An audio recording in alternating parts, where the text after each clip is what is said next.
What's up, guys? Welcome to this episode of the Friday Sessions. This one was an interesting one. We started off with some of the news of the world with the Elon Musk and, Joe Rogan interview and what that means and all that kind of stuff, and trying to extract out of that what it means to us as everyday people just trying to build our business, build our wealth, and get out of the rat race. But then the discussion did a sort of about halfway through, sort of did a hard right turn into how to structure our lives for meaning and maximum enjoyment. And we talked about in detail, like, why I made this massive decision while I'm going through my midlife crisis right now to basically sell everything in Australia and move overseas.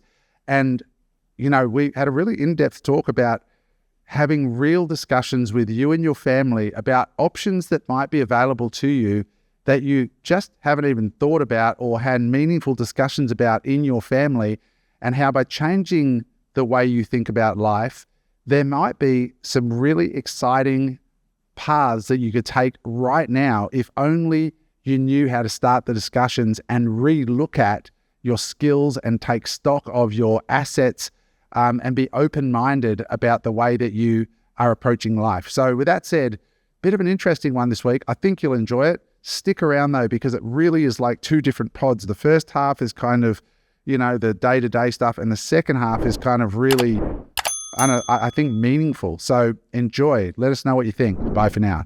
What's up, everybody? Welcome to this episode of the Friday Sessions. We are back with the full panel today.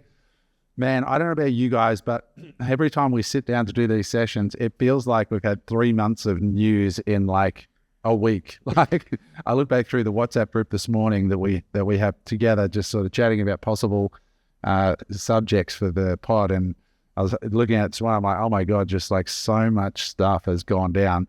Where do we start this week, guys? Like, it's been crazy. We had the Elon and Rogan pod, which was amazing. We've got so much stuff happening out there in the macro. It's crazy. We got Zelensky. They got in the Oval Office.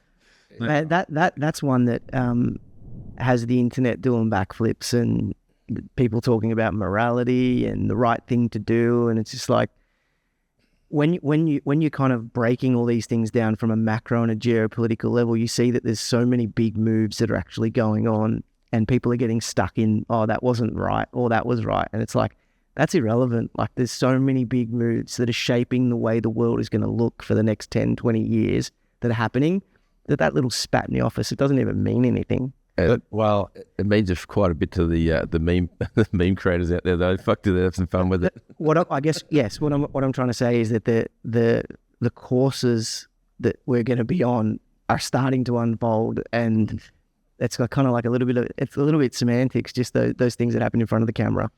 I think what we're seeing now is, Mark, when you say it doesn't mean anything, I think the world is seeing things they've never seen before. Yes. Like, normally that discussion would be had behind closed doors. You would never see that actual discussion. You would never see many of the things that are being unfolded right now. That's true. And yeah, I think the Rogan Elon pod was really eye-opening, which we'll no doubt get into. But what a time to be alive. Like, this time, I mean, I think what we're seeing is a guy that, love him or hate him. And I'm very divided on Trump, right? As you know, I love certain things and I absolutely hate other things. But the world is going through some major machinations and movements right now, which is very interesting. And that, I mean, that's the lens. Like, this is a business podcast, this is a business show, and the main aim for business is to put out value, collect money in order to get some sort of thing in your life that you want, whether it be freedom or whatever it might be. And I think that's the probably the key message, is to kind of take a little bit of a step back, put your ideology, leave it at the door. Like, okay, I like Trump, I hate Trump, whatever. Leave it at the door for a minute and just understand how it affects the bigger picture. And then, we were talking before the pod, Adam, that the opportunity cost today to be focusing on the wrong thing is greater than it's ever been. Because the amount of opportunity and areas where you can make money really, really quickly are going to come and go really, really fast. Can you imagine the Dems sitting back watching this going, what the fuck happened to our White House? This was like when those guys were going, because Zelensky did not shut up for a minute, and he had Trump telling him to quieten down. You could see Trump took a deep breath and sort of waited. And then you had JD getting in there just beating the shit out of him. You can imagine Hillary and Obama and those guys sitting back and go, what a fucking circus. Yeah. But did you watch the whole interview? It was a 50-minute meeting in the Oval Office, and the last 7.5 minutes when JD decided to answer a question from the press, and JD answers this question to the press, and then Zelensky's like, and says, oh, but. So he obviously triggered Zelensky, and then it just kicked off because Trump was like backing his man and whatever. Yeah. But what you saw, Adam, was the remnants of the 3 previous behind closed doors conversations that Zelensky had with Rubio and with JD Vance and with Secretary Scott Bessent. And it then came out in public. And that was the wild thing about it. Like, I'm like, is this actually happening? Like, are they intending for this to happen, or are these men just being human and they're slipping right now? Because for 44 minutes or 43 minutes, it went fine, the press conference. I think what we need to remember is I look at this as all as propaganda and attention seeking, and they all want our attention. They all want it for clicks. They want it for whatever reasons. And we gotta really, really stay focused at the task at hand. Whatever you are doing, whether it's starting a business, learning about investing, learning about property, whatever it is, there's so much noise. Like just this week, and amongst our chats and stuff, it's so easy. Next thing you know, you're watching a 3-hour pod on this and a 2-hour, a 50-minute interview on this. And the reality is none of that is going to change anything in your business right now. That is the reality. What it is going to take away focus. Just because that argument that happened, right? And because Elon Musk is, heading up Doge and going, look at what's happening with all these payments and all this. It's happening in people's businesses right now without them even knowing. But there is an argument. But they'll sit there and go, oh my God, I can't believe that's happening. There's people in business right now, right, that have larger businesses, that there's payments that are happening that you wouldn't probably approve. Now, at Unemployable, as an example, we're cutting so much in the back end and we're a small business at the moment, right? But you look at subscriptions. There's a subscription that we had that was costing us $550 a month, as an example, which we've stripped, and now it's costing us a third on another platform. Small things like this is efficiency, right? Now, what that should tell you when you watch Elon Musk talking about all this wastage, right? He goes wastage and fraud, like which one is it? Look in your own business and see where you can actually be more efficient in your own business, because the more you watch, and I watch it as well, don't get me wrong, but the more that you stay and watch this propaganda, as much as it's education, it will scare the shit out of you, and it'll keep you in the blocks, not moving.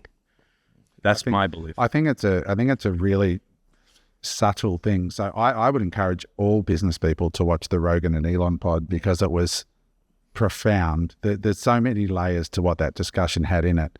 But Eric's point, I think, is valid, that you need to be really careful to separate the stuff that is rage porn and designed purposely or not to distract you and keep you angry and engaged, from the stuff that's actually meaningful and useful in investing in business. Yeah. Because there's definitely meaningful, useful stuff in there. But like when you're thinking about, for just one example, separating the hatred of Elon Musk from the viability of Tesla as a company, that's a meaningful decision that can have, if you're an investor in Tesla, for example, that can have an impact on your decision. So it's very important that you're able to just really, with a fine-tooth comb, be aware of your emotions and where your brain is leading you, and be in that moment of decision going, am I going to allow it to take me down this path, or am I just going to extract the commercial value for me and my family? I agree with all those points, but in the investment world,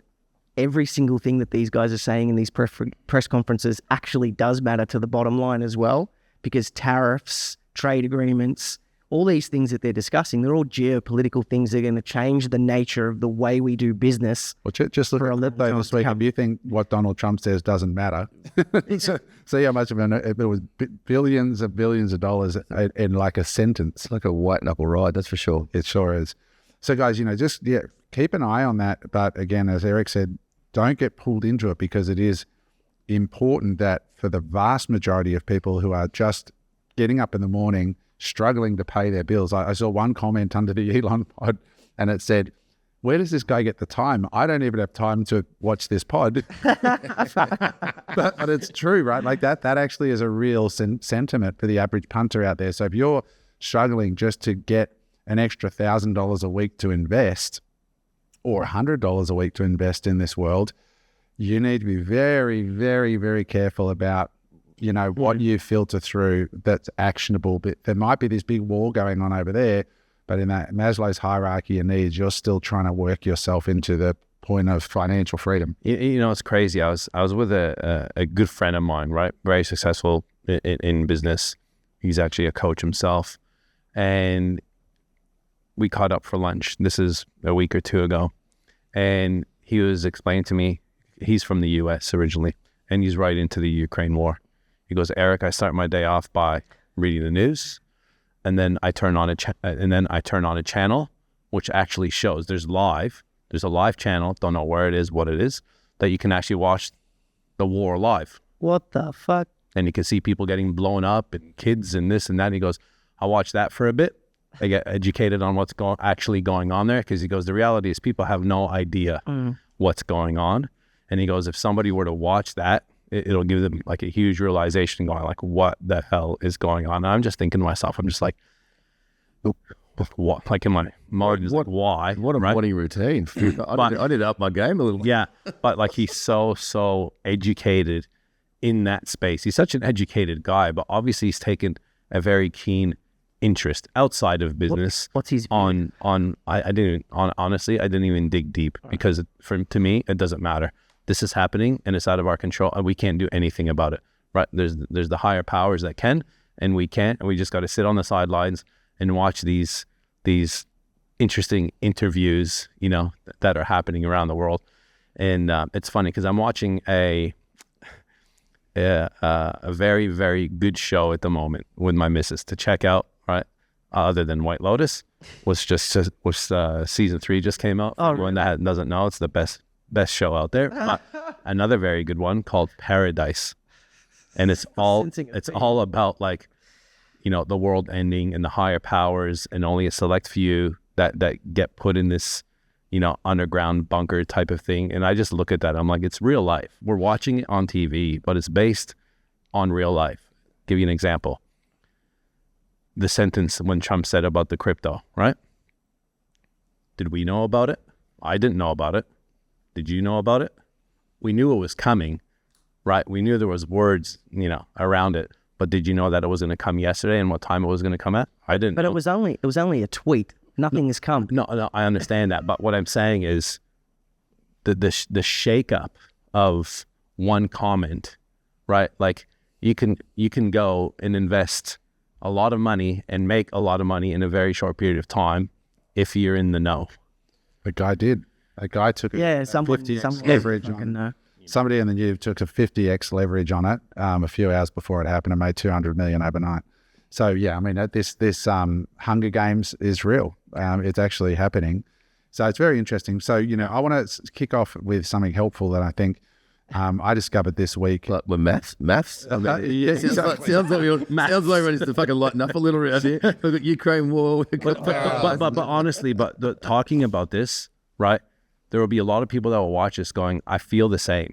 Like this week's been heavy, right? It's been heavy when it comes to geopolitics and what's happening around the world. There's impact. People go from loving Trump and Elon to hating Trump and Elon, depending on what they're invested in. Right? It's like, did you see that meme? And it's like, the David Beckham and Posh Spice meme when she's from the door saying, yeah, oh, I bought it. Tell the truth. Tell the truth. That one. Yeah. And so it was like, I'm on. It was Posh saying, I stand with Ukraine, and Bex is like, tell the truth. Like, I stand with Ukraine. Tell the truth. I just hate Trump. That's better. That's funny. Yeah, that's interesting. I put up a thing this morning on my Instagram just saying to all the people out there, I just want to mention this quickly about those who are invested in Bitcoin and crypto.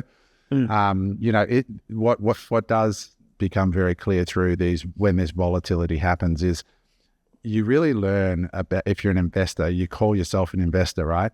You really learn whether you're an investor or a speculator when these massive bits of volatility happen, because an investor, when volatility happens, knows the company they invested in, or the Bitcoin that they invested in, or if they bought Solana and they stay and they don't stress.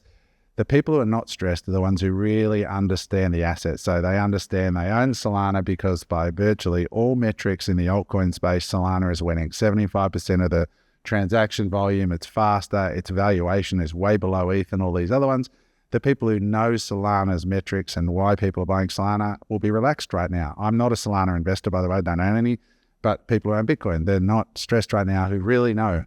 But most people are not investors. They're just speculators. They bought it because they saw it going up and, oh my God, I don't want to miss out in the next run. And then as soon as it goes against them, they hold on, and then they capitulate. And that's where the money gets lost. But you're not an investor yet.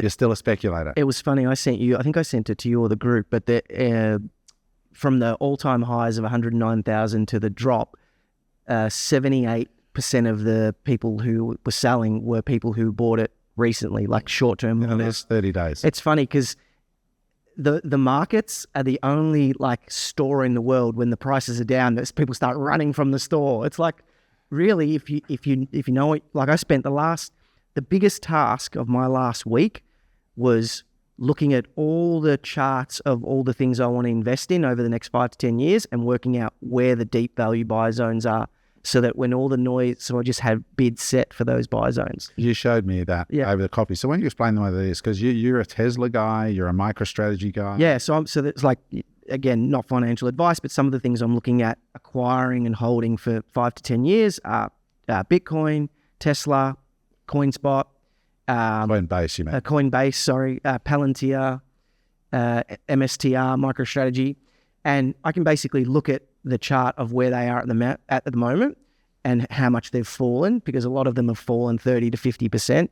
But I can also see the likelihood of where they're going to fall, and that's based on previous volumes and previous levels and mathematical Fibonacci levels and things like that. And so I've identified 3 buy zones if the prices drop further on all of these assets, and I'm just waiting for those buy zones to come. Have you cross-checked that with ChatGPT or Grok or something, just to see? Because I'd love to see. Always, because and this is the beauty about it, right? When I went to school, I'm like, oh, why do I need math and science? I want to be a business person. So I didn't really pay attention when it come to algebra and all the math stuff at school. But it's all math, right? And so when I have these things, I'm putting everything through ChatGPT, and I'm getting it to analyze all the indicators. I'm getting it to analyze price. I'm getting it to analyze Fibonacci. I'm getting it to analyze volume. I'm getting it to analyze all the indicators that the pros look at. So if you were just wanting to hack this, could you go to Grok or ChatGPT and say, I'm thinking of buying these things, Tesla, blah, blah, things just went through. If I wanted to buy at or near the bottom, could you tell me, based on historical data right now, where are the deep value buy zones? Yes, it could tell you for sure. And would you, as a guy who actually understands how to do it manually, find that that's pretty accurate? It's nuanced, right? Like, for example, I asked Grok Deep Research. I said, here are the 4 assets I want to invest in. I want you to look at the risk reward on them and allocate how much of $1 million I should invest in each of these 4 assets. I did it with ChatGPT. I did it with Grok, and Grok's reasoning was actually better than ChatGPT's, and they came up with a different answer, right? So sometimes they're going to come up with different answers, and you got to be able to apply a lens over it. It's a great study partner. But if you're just saying, what I do, this is what I do. I'll give you a practical example of exactly what I do. The longer term time frames are better. So I'll get a chart of Tesla. I'll get 4 charts. I get the monthly chart. I'll get the weekly chart, the daily, and the 6-hour chart. The 6-hour chart's great because it includes all the after hours trading.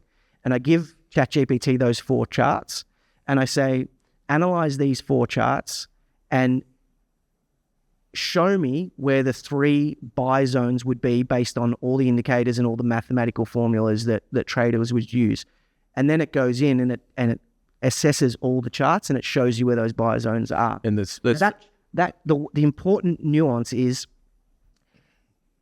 the price is not fixed. So every day the price of those assets changes. So every day those buy zones could change. Yeah. Right. So it is important. And you've got those 3 buy zones, so you can dollar cost average in. So you'll do, well, if it hits here, we'll put 30% of the allocation in at 30, 30, 30 or whatever. Is that the reason you got 3, or what's your strategy with it? Yeah. For the reason, because there's no certainty that all those zones are ever going to get hit. So yeah, I then apply a macro framework. Okay, what do I think is going to happen over the next 3 to 6 months with the overall market? Is liquidity going to be coming out of the market or going into the market?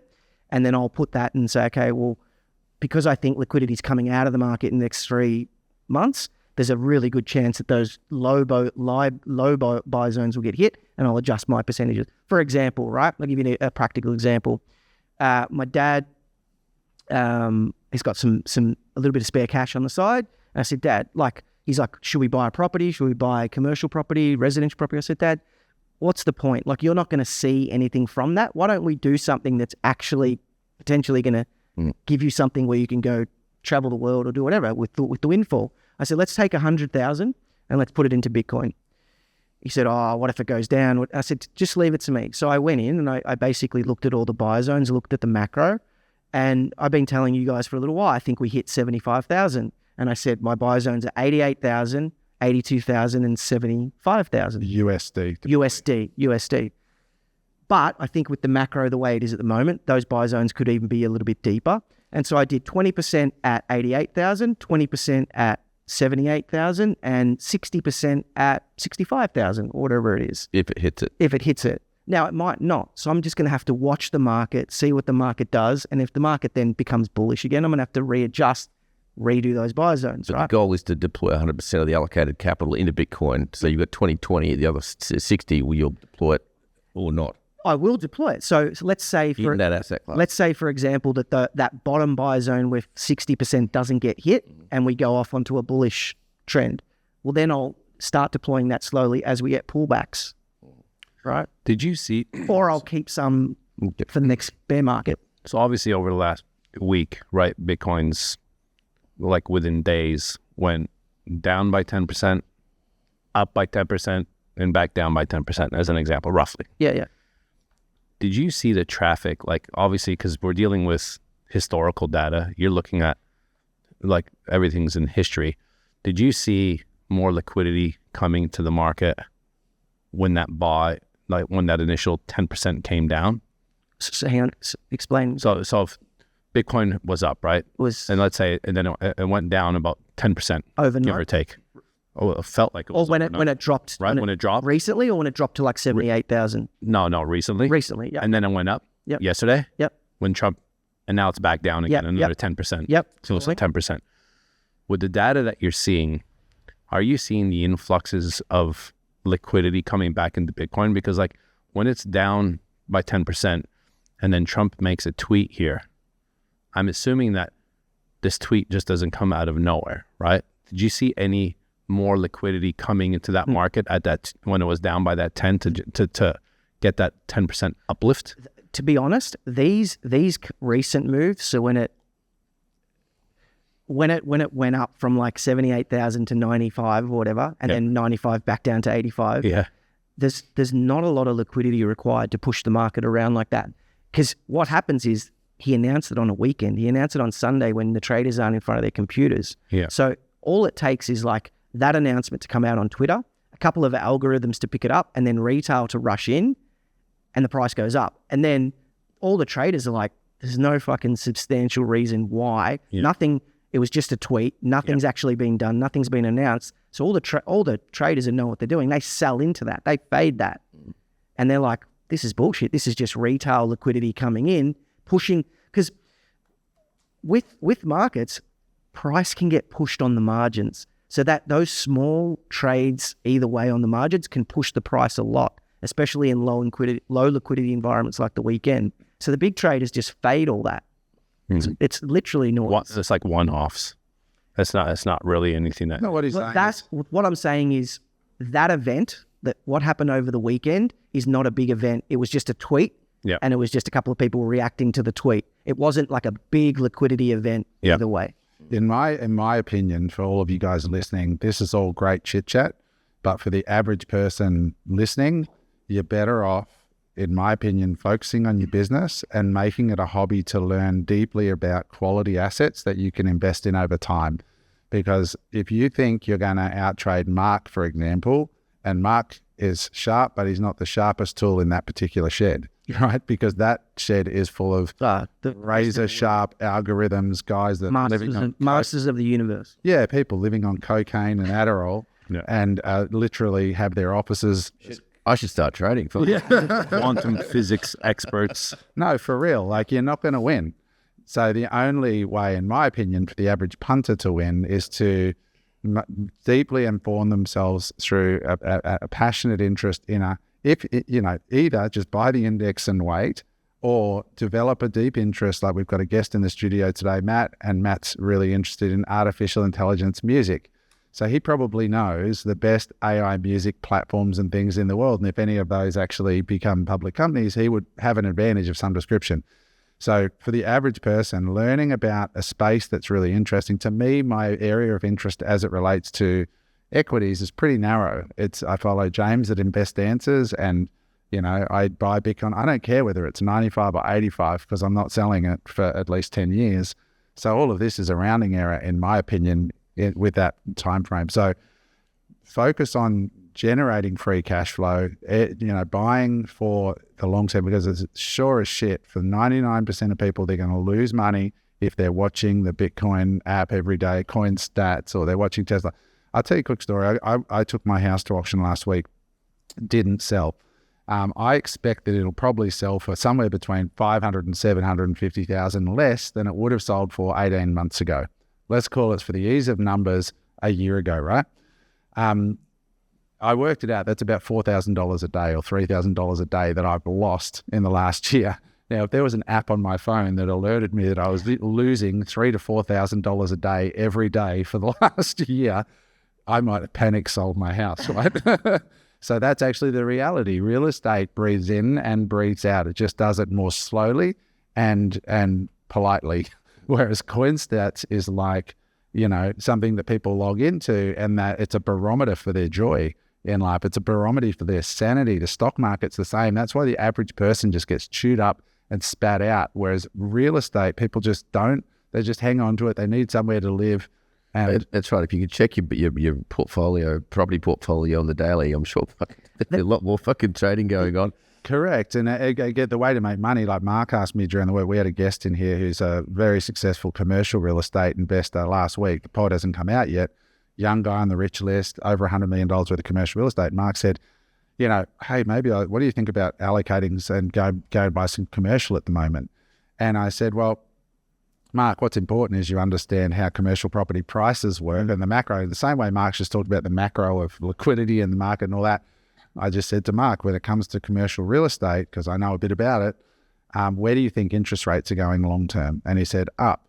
I said, all right, so if you buy commercial property, there's two sort of buckets when you're buying and selling. You're either buying or selling a property that's vacant and you're selling it to an owner occupier, or it's got a tenant in it with a lease, right? And most beginner investors want a tenant in it because they're afraid of commercial property being vacant. So if you're going to buy a tenanted commercial property that's got a lease in place, and let's say that lease is $100,000 a year, if your view is that interest rates are going to go up, those tenanted properties buy and sell between investors, right? Because owner occupiers can't move in, so only investors. So why would an investor buy a commercial property? Because of the income. So if the income's $100,000 and interest rates go up, right? What do you think is going to happen to the value of the property? Well, it's going to go down because the income off the property is fixed. So if the cost of owning the property rises against the income, then the value of the property has to come down in order for the income percentage to stay the same. Does that make sense? Yeah, in a higher interest rate environment too. I mean, there's less risk if you're leaving your money parked instead of in an asset that has tenancy risk and everything that goes along with it. Correct. So if you want to get a 7% return and it's $100,000 of income, you just have to put it in the calculator and work it out. So there's basics that you need to understand with all these markets. And if you understand the basics, and the reason I made so much in commercial property is because it was the opposite. I bought and then the interest rates dropped. And so all the money rushed into out of banks and into real estate, and the prices went up. What's amazing with the amount of money that you made in commercial as well is you didn't really use leverage. And if during that time you had gone out and bought more on leverage, you would have made so much more. Like the leverage piece is also really, really interesting. Totally. Commercial property, like understanding return on the total investment versus just return on cash invested. I'd have been much better with leverage.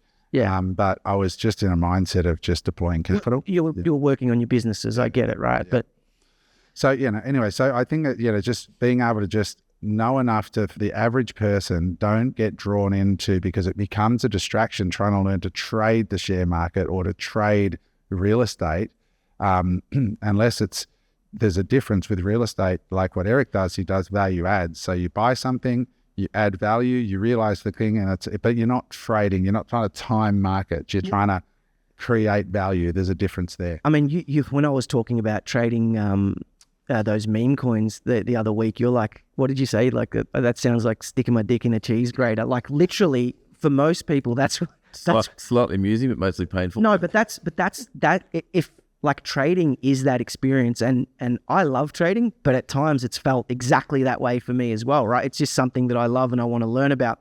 But the more I learn about it, the more I realize that I should be doing less of it and doing more of the long-term stuff. And the trading just gives me an edge to know when to pick the entries. And I said to you guys last week, and I say to anybody, like when they say, oh, do you think I should be an XRP or Solana or whatever? I'm like, I'm happy with 50% CAGR, compound annual growth rate, that Bitcoin offers. Like if you we showed the numbers on it, what 50% CAGR is over 10 years. 1 million turns into, I think it was 100 million over 10 years. That's something that I did ask the Chat GPT deep research to do. I'm like, if the CAGR keeps up, and it obviously won't, the CAGR will probably drop.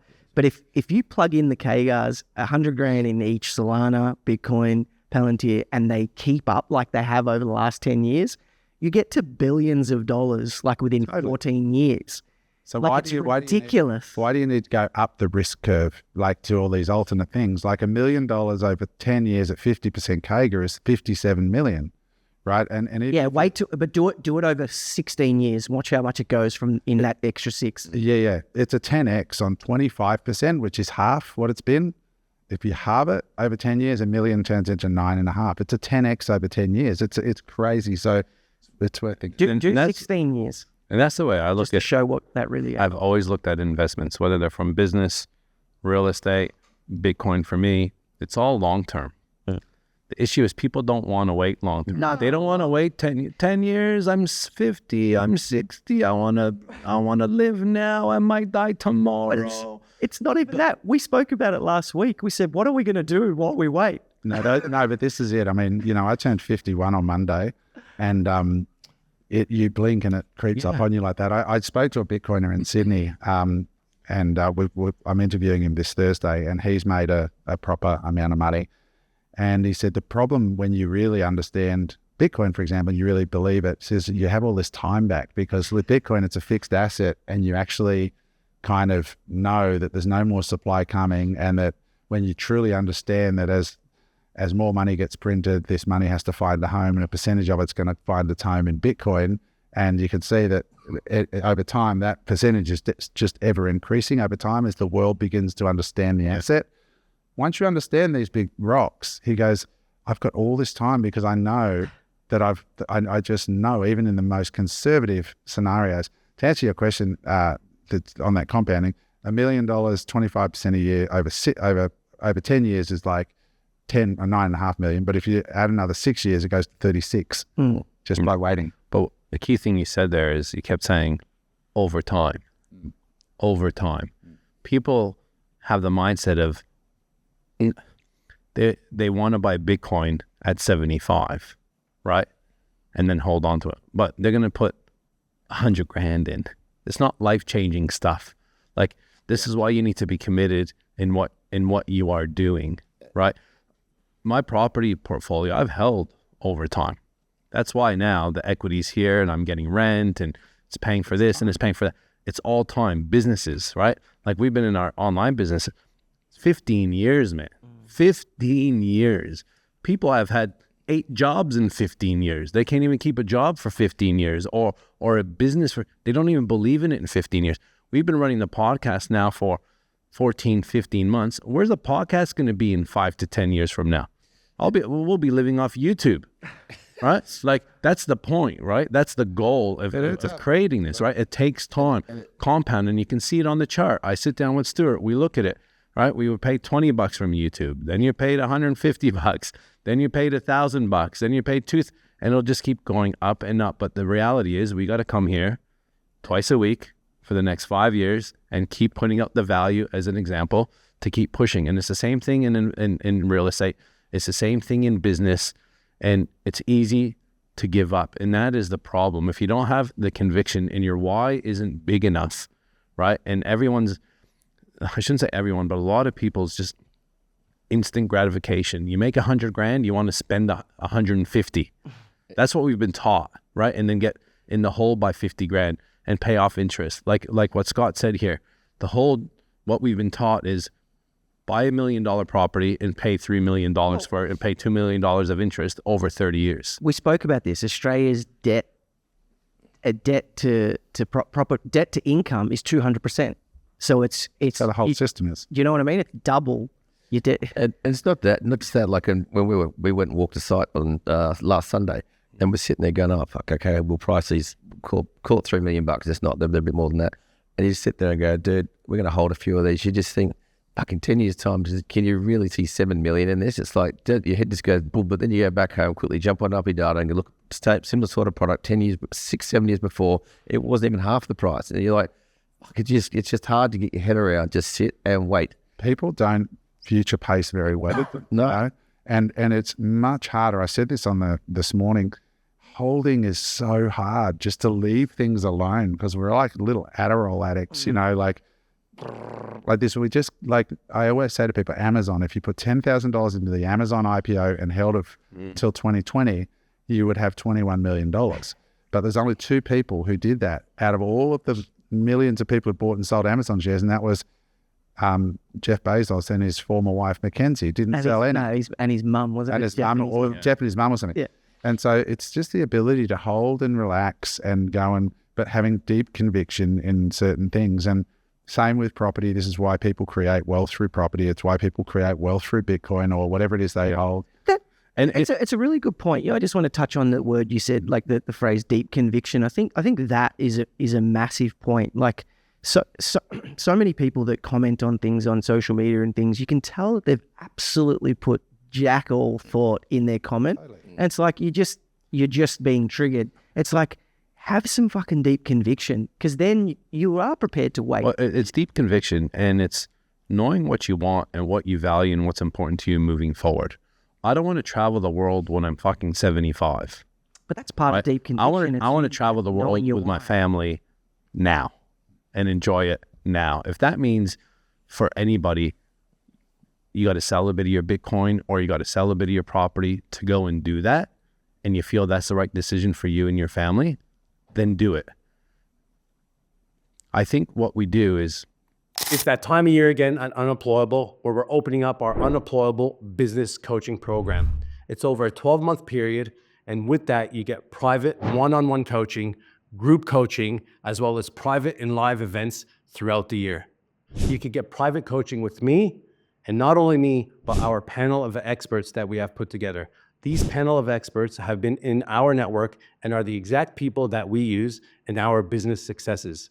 People from branding, sales, marketing, our lawyers, our accountants, everyone that has helped build our businesses, you have access to. If this sounds of interest, go to www.unemployable.com.au/coaching and register your interest to see if it's a fit for you and us. Hope to see you there.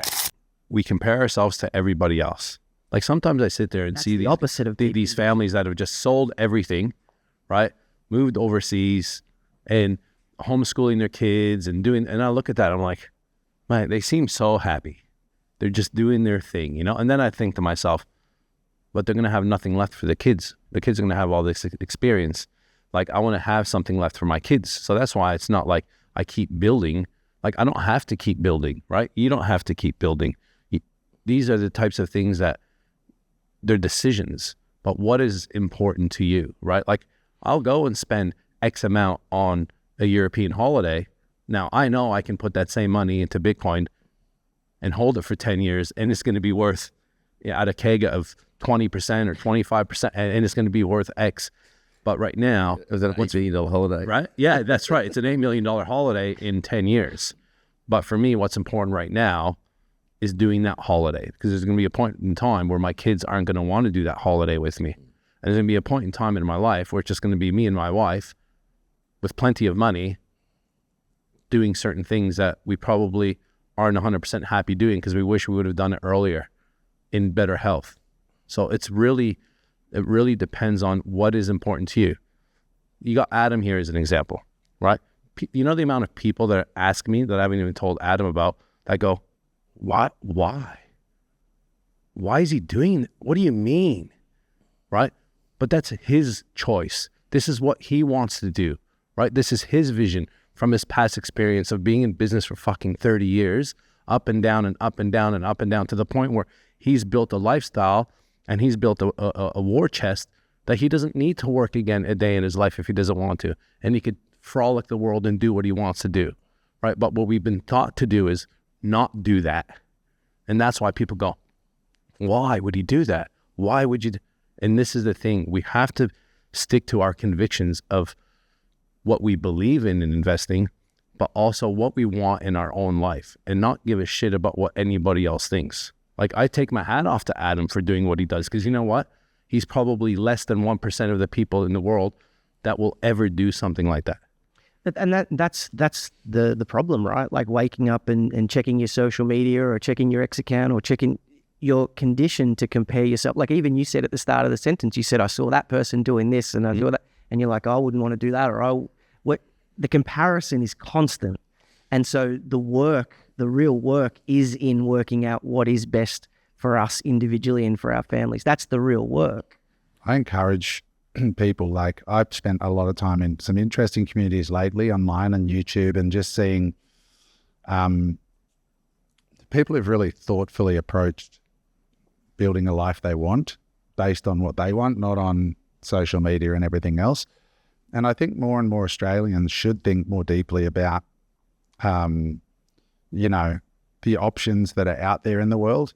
Australia is a wonderful place, but there are also other wonderful places in the world to go and take your family for a few years. Like, I've got plenty of friends who've gone and spent a couple of years in Bali. They come back home, but they have an amazing experience and they try different things. But yeah, it's just, life is for living. But I do think there's a lot to be said for lowering your expenses, simplifying a little bit, and making sure you put stuff away for, I think right now we just really have a very unique time on all fronts. I think we have a unique opportunities in property, and people go, oh, how can you say that? And like, everyone calls me a boomer these days, even though I'm not a boomer. I say that because there's never been so much money available to help people who want to start in property. There's amazing opportunities in Bitcoin. There's amazing opportunities in AI. There's amazing opportunities in business. There's amazing access to information on any of those things if you want to get involved and get into those spaces. If there was ever a time that you didn't have to feel trapped in what you're doing, now is that time. Do you know what the irony is though, Adam? That the more opportunities, the more things that are going on, the more that is there and abundant, the more overwhelmed people are tyranny of choice becoming, right? And I think that is part of the problem, that people don't know where to begin. And I'll give you like a little anecdotal story. Like, we've got a place in Melbourne and we've got a place in Byron Bay. The way that I feel just being in Melbourne for a week or 2 weeks versus being in Byron Bay is night and day. And I think what it comes down to is, even without the things going on in social media or things going on in the news, the environment that you're in, that we're in our everyday lives, even around our family, friends, or the networks and communities we're in, are clouding our true selves, are clouding where we want to be. Like, I get this thing come over me when I'm in Melbourne. It's just like, it's too busy, it's too much, and it's not agreeing with where my plant needs to be planted. And then when I take myself out of that and I'm in Byron, I feel clear, I feel calm, I feel right. And I think so much of it, in order to get to the opportunity that is abundant, we have to strip away at all the superfluous stuff that is creating and bogging us down within our lives. I think having thought experiments is really a healthy thing to do as well. Like this move to Cyprus that Eric was talking about before, it took a year of discussions back and forward with my partner about this before we finally decided to pull the trigger and sell everything. And I know people think Adam's having a midlife crisis. It's actually true. I am having a midlife crisis. There's no doubt in my mind, except I've sold the Porsche instead of bought the Porsche. Classic. I'm having an upside down in midlife crisis, but I literally sold my Porsche last week. But people go, why would you sell that beautiful beachfront home? I mean, you've got like this place on the sand. But when you start doing thought experiments, like I'll walk people through it on the pod because I get asked so many times. A friend of mine in the building is one of the richest women in Australia. Adam, you're going to look back on this and the Olympics are coming and it's going to go to this and it's going to go to that. And Australians are very addicted to property. But just for the ease of numbers, to let people in on the inside thinking of this, I paid $5 million. I paid 4.75 plus steps, let's say $5 million. And for the ease of numbers, let's say I sell it for $7, right? That's $2 million gain, but I bought it before COVID. So first of all, that's a shitty real estate investment relative to the rest of the market. If I'd gone and bought 3-bedroom houses in Labrador or Southport, I would have done better. But it's not a great return on investment.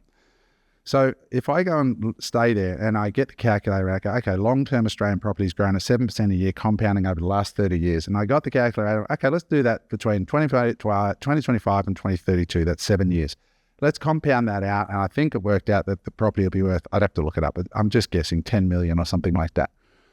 Okay, but I've got to pay land tax, body, corporate, blah, blah, blah, all the other stuff. And you're chained to it effectively. Yeah, and I'm chained to it, and I've got to put a tenant in because I'm going away, and I work it out, okay, I might get $3,000, $4,000 a week, let's say 15 grand a month, less the body, corporate, land tax. There's only 7 of us in the building. It's a $35 million piece of land that I'm on. So the 7 of us divided, land tax would be 40 grand a year. Then I've got it works out that like I get like 70, 80 grand a year or something in net rent on a $7 million asset. It's pretty shit, right? So when you add it all up, or I just sell it and I put the money, do first mortgage lending, which I'm doing now, I get 9.8%, I get paid monthly. As a non-resident, I can leave all my money in Australia with the fund that does it. I get taxed 10% in Australia. So I get to leave my money exposed to Australian real estate through first mortgage lending, professionally managed, diversified. So my money stays here, my dividends go, or my interest payments go every month on the 25th into my National Australia Bank account with 10% retained to give to the ATO. Cyprus doesn't want any income off that money. So my effective tax rate becomes 10%, and I immediately earn close to 6.5, 700 grand a year. 657. 3.5 years, you're in the same position with not one phone call. And it's liquid. If I want out, I just say, hey, I want to get my funds back, relatively liquid.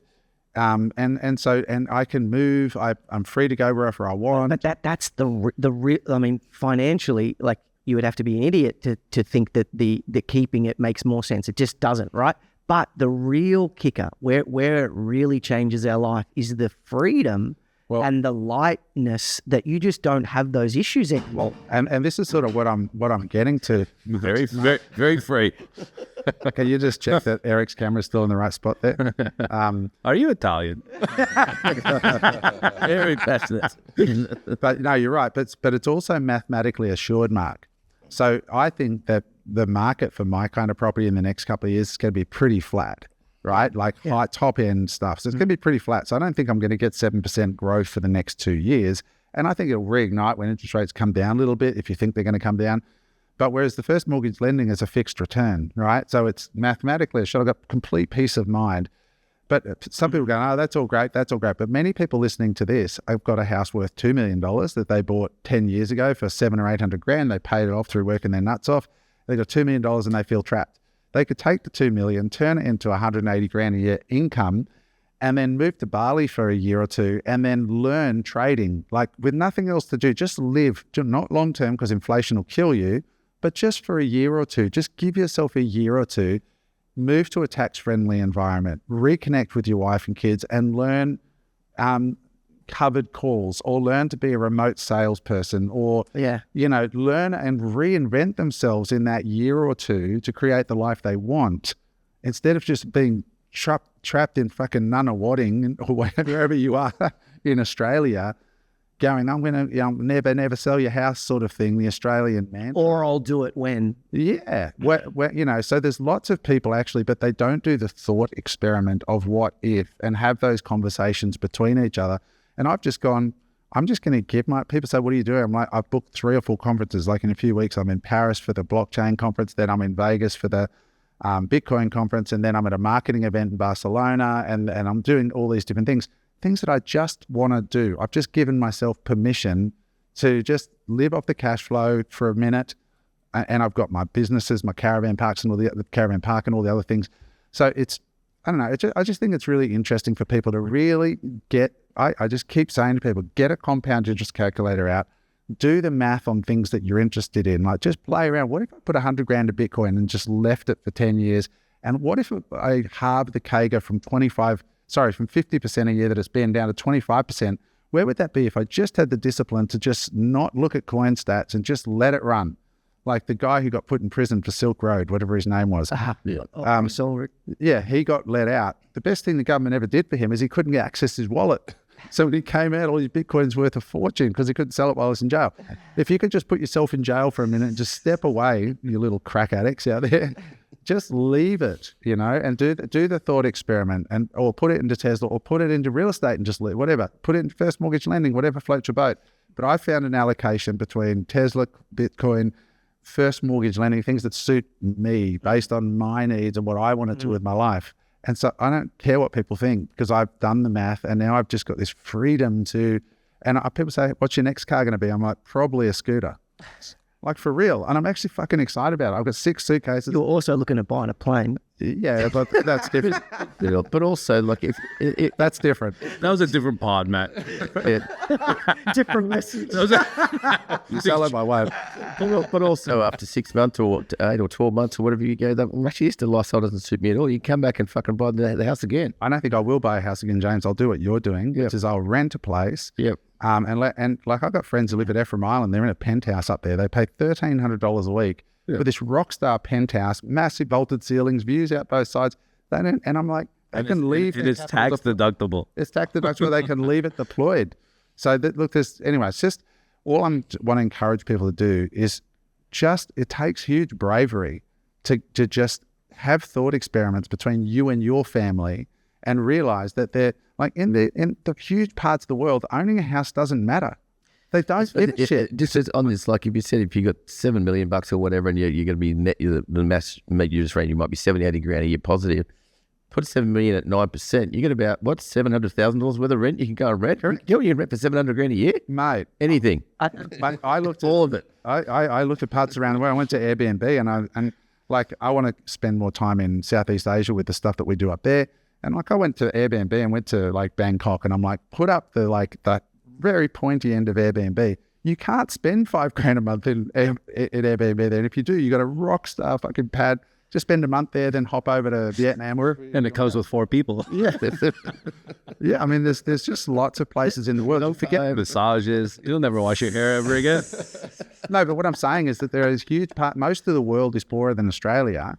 So you can live an incredible quality of life. Like I want to spend time in Barcelona and Madrid and Portugal and watch football games. And there's so many things I want to do. But you just lock yourself in, like never sell your house. And you're like, bro, like you're going to be dead in a minute. Like there are options out there. What's amazing is I was saying the lightness of it all. But that lightness is backed by math. Like it's math that's giving you security. And that's the beautiful thing, that math, not emotion, can set you through. Totally. And it's the same thing with us, like with the build that we're doing at the moment. Like we're selling it. We're not going to live in it long term, right? And a lot of people close to me. Matt, you're never going to leave that place. You're going to fall in love with it and da-da-da. And they're like, they don't just think. You've already left like, it. Right. Like they don't think like in his head, he's gone. Right? Same. Like even with Jen, like usually it's a lot tougher with women, right? Because they get a lot more emotionally attached to these things.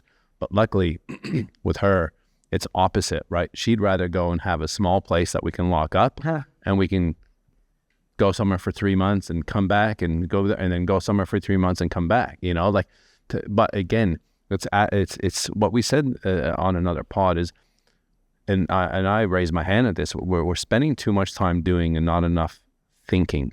And we related that to business. But when was the last time, right?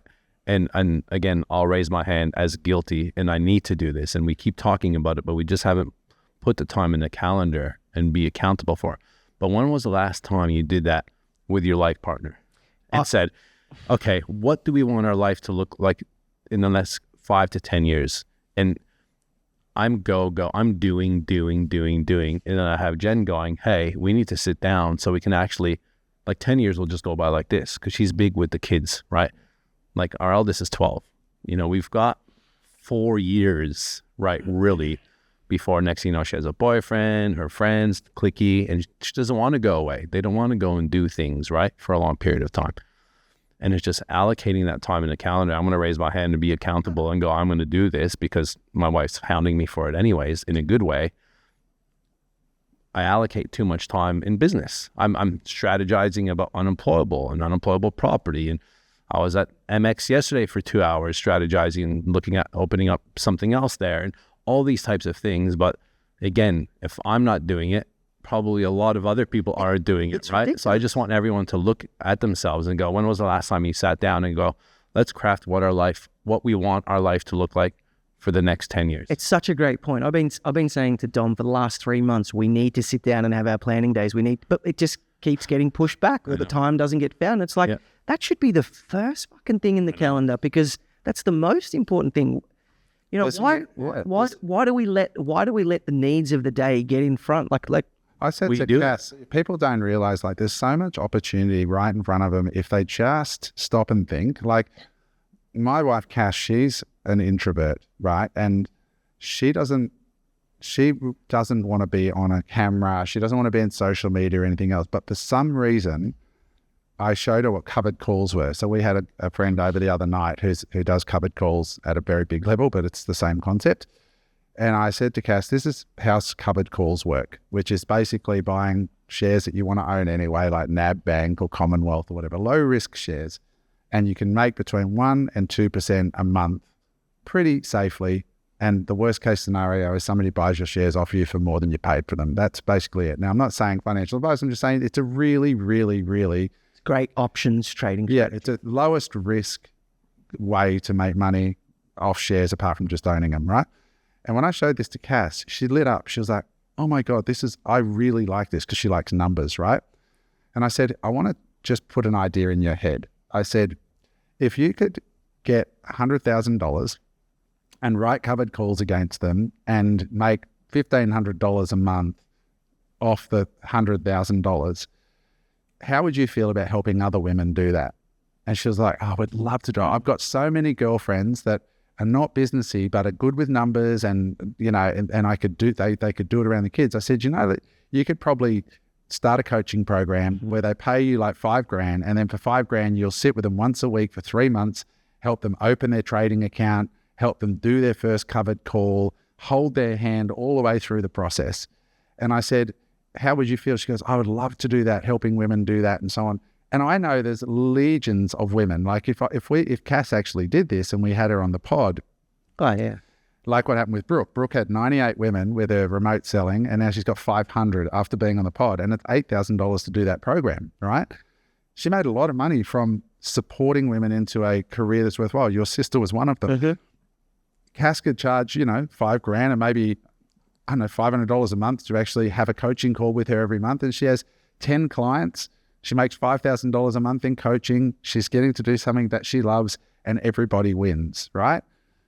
So this is there for anybody listening to this, even if you're an introvert like Cass, who hates cameras, hates all that stuff, but loves it. There's an opportunity for everybody if you're open to think, and this is what I mean by like selling the family home maybe, and going to Bali and just applying yourself to one little narrow focus for a year, and then go, okay, now that we've replaced the income that we're taking off this $2 million that we've got over in a first mortgage fund, we're now going to redeploy that into equities or whatever, because I've got the $200,000 a year coming in from doing this thing. It's so crazy. Like, I'm sitting here going, fucking hell. I mean, yeah, I've got the leverage, but I've got a place in Elwood, I've got a place in Byron. It's like there's so much equity there that I could be doing these things with and freeing myself up from and it's a process, right? Like, only this year I've freed myself up from the day-to-day grind of my business. So step by step we do it, but you've just got to keep putting one foot in front of the other and keep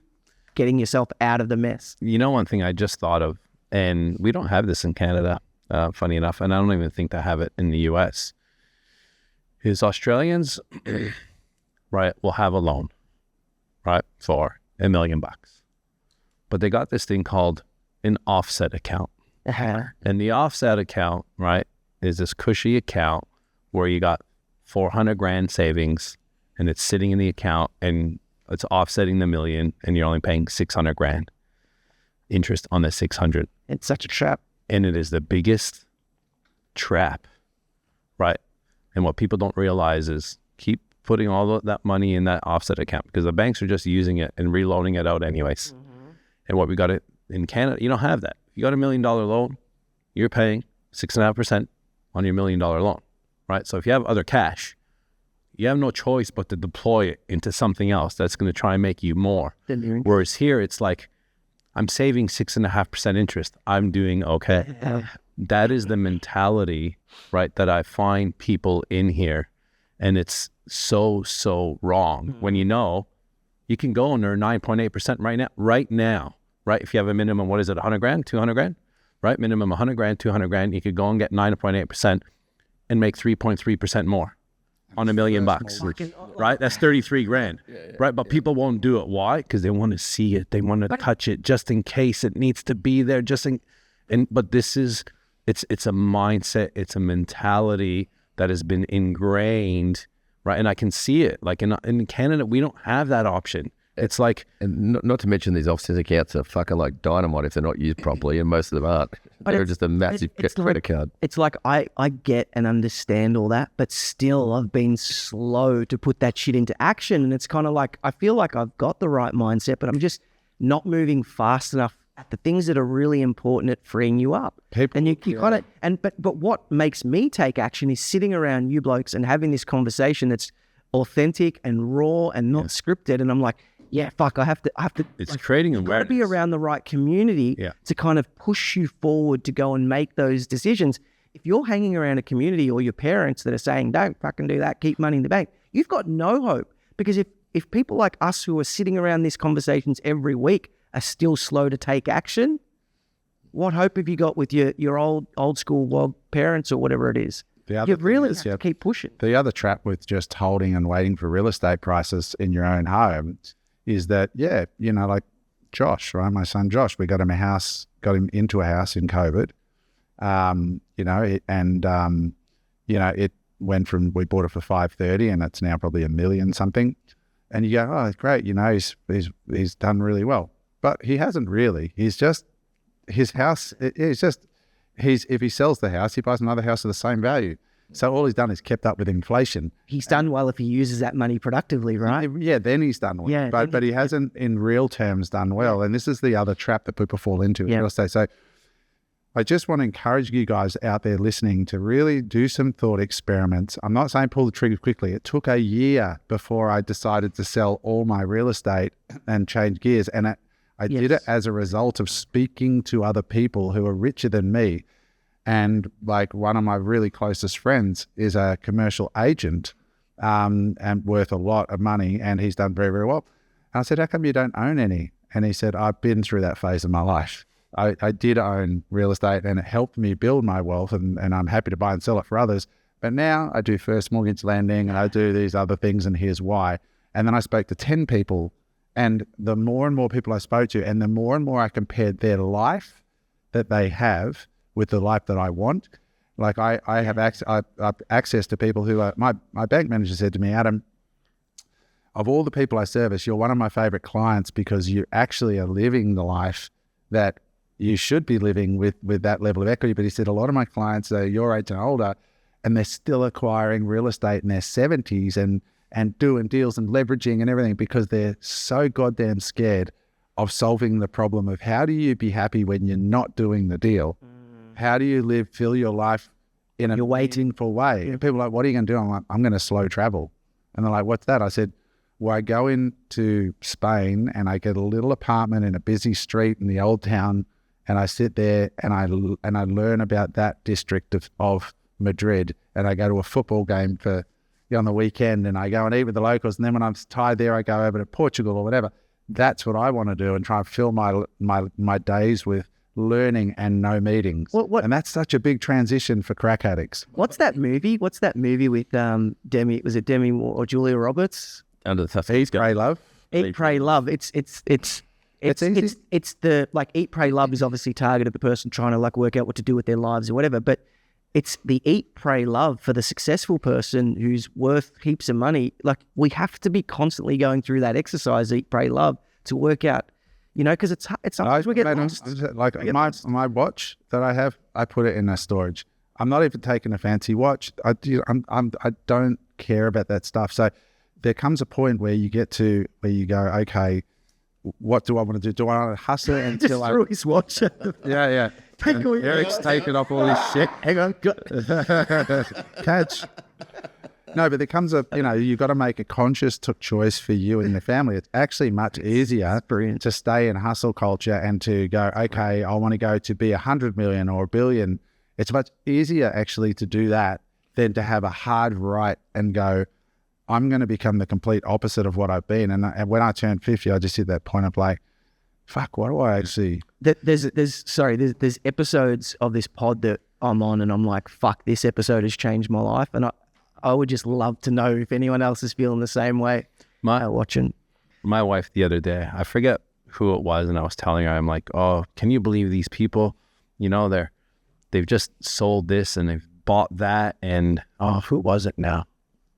Oh, I was talking about, so we went to, I went into a meeting, a luncheon last week in Brisbane with a big private equity firm. We got invited, and they had the ex-owners of VIP Pet Foods, the Quinn family, right? Very, very, very successful family, right? They've already sold multiple business for the hundreds of millions. They've just bought Sara Lee now, and he basically said that the dad told the son, well, if we buy this, that you're living in the factory for 3 years. And he legit has an area in the factory where he sleeps up top.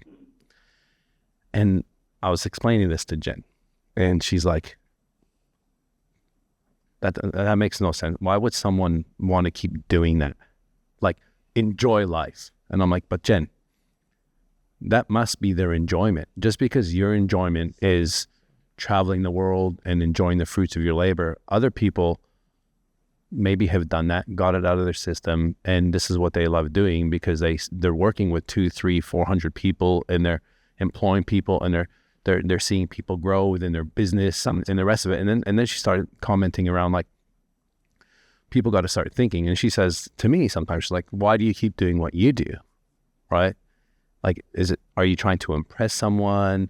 Is it, are you trying to talk to that little boy that you may have felt that you weren't good enough, even though that's not how I felt as growing up. But I'm just saying, she's just saying these things in regards to like, but why wouldn't they just enjoy the money? You can never spend it all anyways, So it's so interesting to see the different mentality on different people, right? We play tricks on ourselves too. Like some people will trick themselves into believing that that's what they want to do. And some people it's genuinely true. Yeah, right. But if you think about it, like if you go and you use rough numbers and you go, okay, if you can set yourself up, and obviously Adam is at a point where he doesn't have 5-year-olds and 10-year-olds, so it's different, right? Everyone's in different positions. Like you're gonna have to decide at some point, are you in Byron or Melbourne? Because your kid's going to be going to school unless she's homeschooled. Like everyone keeps telling us that, right? Right, unless she's homeschooled, right? That's the reality. Like for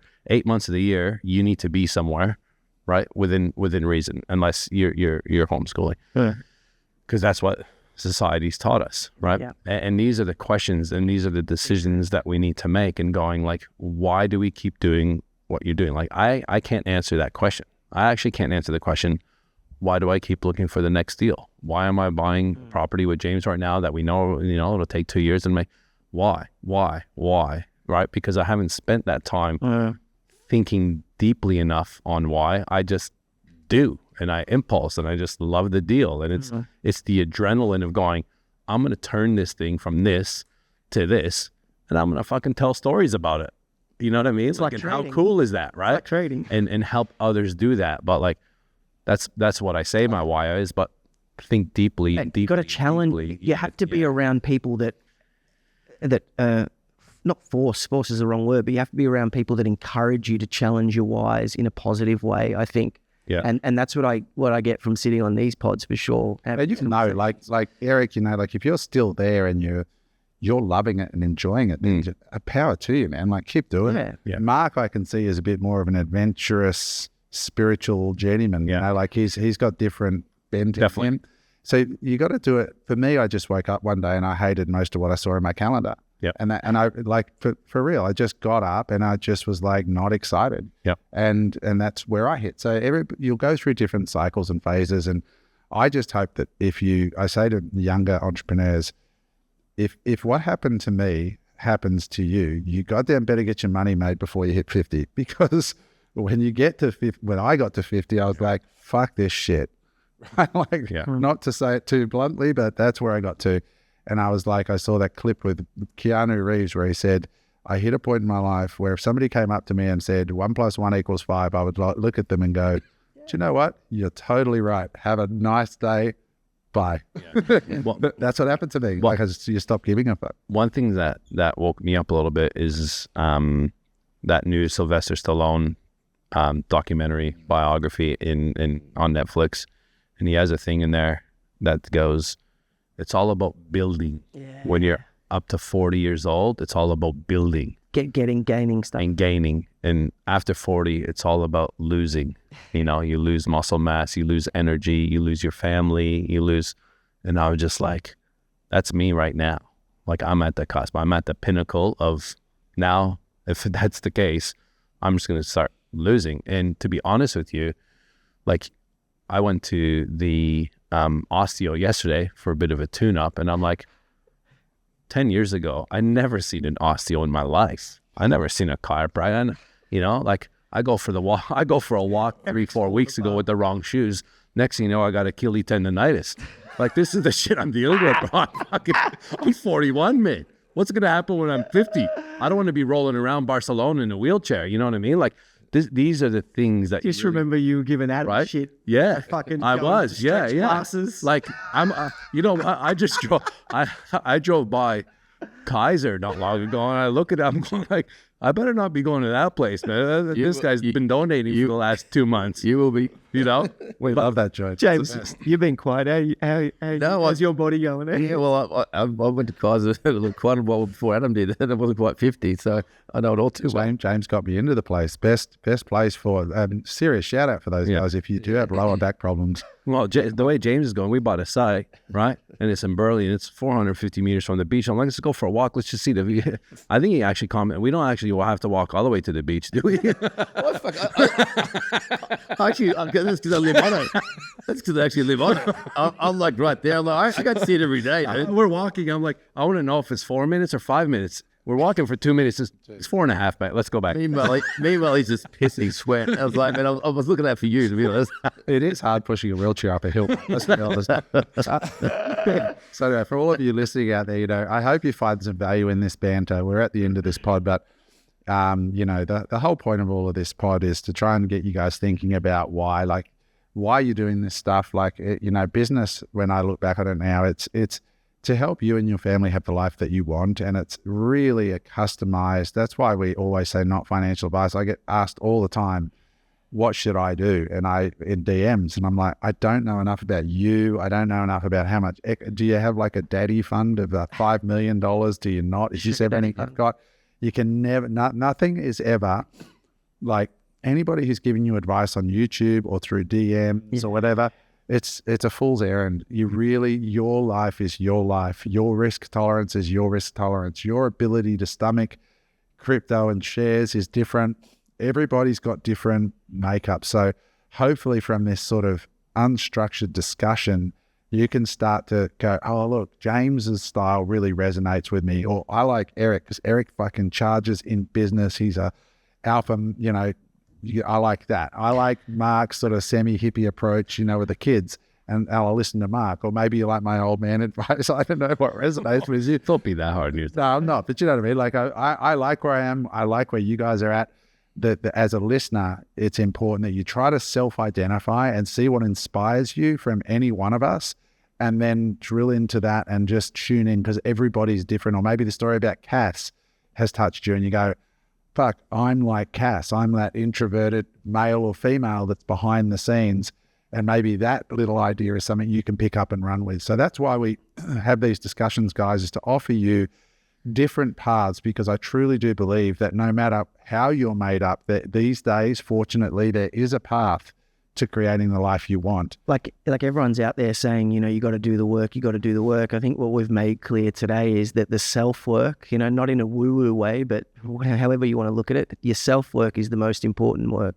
Because at the end of the day, it doesn't matter how much money you die with. It's like, did you live a fulfilled life? Do we wake up every day feeling fulfilled at the life that we're living? And like Adam said ago, this started for him 12 months ago. So he's done a lot of self-work 12 months ago. But it's never ending. But to come to a point where he's at now to make a decision like that, like this isn't a 5-minute decision, right? But the thing is with us, what I've realized, right, from my wife and obviously us here on the panel is I need to be doing more thinking. I think you need to be doing more thinking, right? You've said it. It's a never-ending audit, a never-ending audit. Yeah.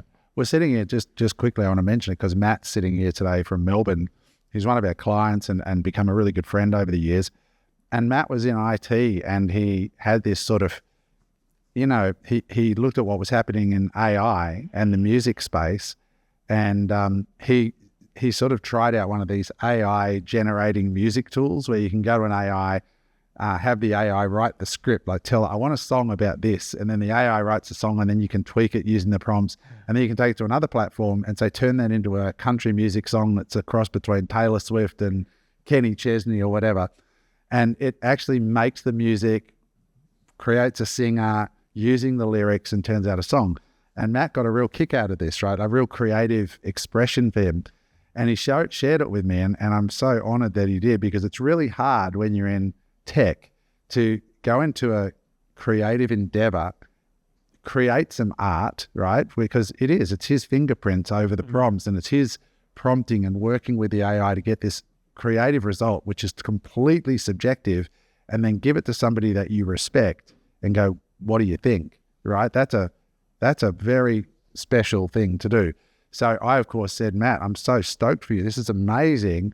And he's followed that thread and he's now developed a channel. What's it called? Just out of interest.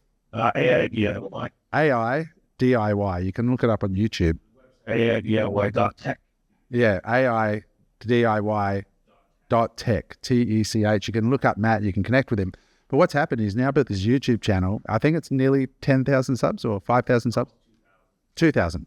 Oh, sorry, I got it wrong. Okay, 2,000 subs. But he's just been doing this for fun around his day job. But what's interesting, he's got a community of people now building around it. And in time, that can turn into an income source through a whole bunch of ways. Cool. And I just love that he's like doing what we do is not his thing, but this is his thing. And in time, with patience, like what Eric was talking about, is very possible. Same place. Yeah, Matt will build a business around something that he loves with a community of AI music creators, and who knows where that will land. But I look at him even now while I'm sitting here, I can see he just loves what he's doing. He's really content with what he's doing. So just really be open to exploring and sometimes look at your resources and think about them differently. Think deeply and ask that question, hey, what if we did this? The number of what if conversations I had with Cass before we went the pathway, what if we did this and that? So one of the properties, kept one and did this. Or what if, and in the end, one day I just said, what if we just sold everything and did this? And that was the one that we went, just lit us up. So with that said, guys, thank you for watching the pod. Drop a comment, like, subscribe, share the news, and we'll see you soon. Bye for now. Hey there, I hope you enjoyed that episode of Unemployable. If you'd like to watch another episode, just click there.